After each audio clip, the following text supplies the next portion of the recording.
gammadanii dhiigaa waan gooftaatiin har'a waloomtanii akkumadhaan kaanii maqaa isaa faarsinaa waaqa kana godheef galata galchinaa.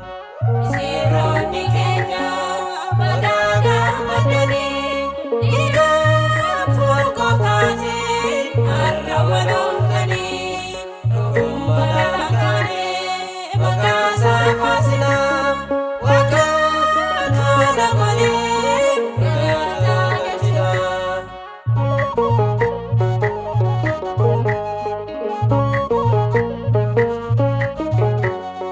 Baroota hedduudhaaf hawaa kan turanii kunoo raawwatame gaa'illee isaanii lama kan turanii tokko ta'aniiroo mana Waaqayyootti eebbifamaniiroo. Misirroonni keenya maqaa gammadanii dhiigaa waan gooftaatiin har'a waloomtanii akkumadhaan kaanii maqaa isaa faarsinaa waaqa kana godheef galata galchinaa.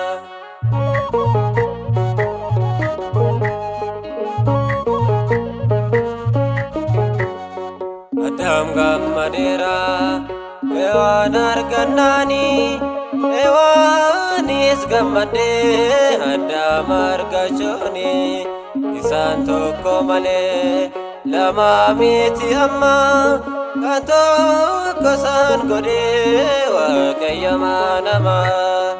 Misirroonni keenya maqaa gammadanii dhiigaa waan gooftaatiin har'a waloomtanii akkumadhaan kaanii maqaa isaa faarsinaa waaqa kana godheef galata galchinaa.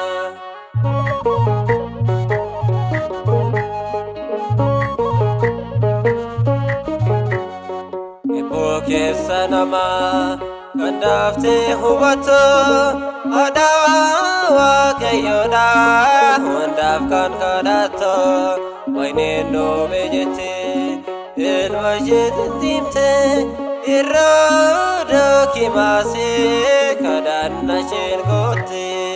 Misirroonni keenya maqaa gammadanii dhiigaa waan gooftaatiin har'a waloomtanii akkumadhaan kaanii maqaa isaa faarsinaa waaqa kana godheef galata galchinaa.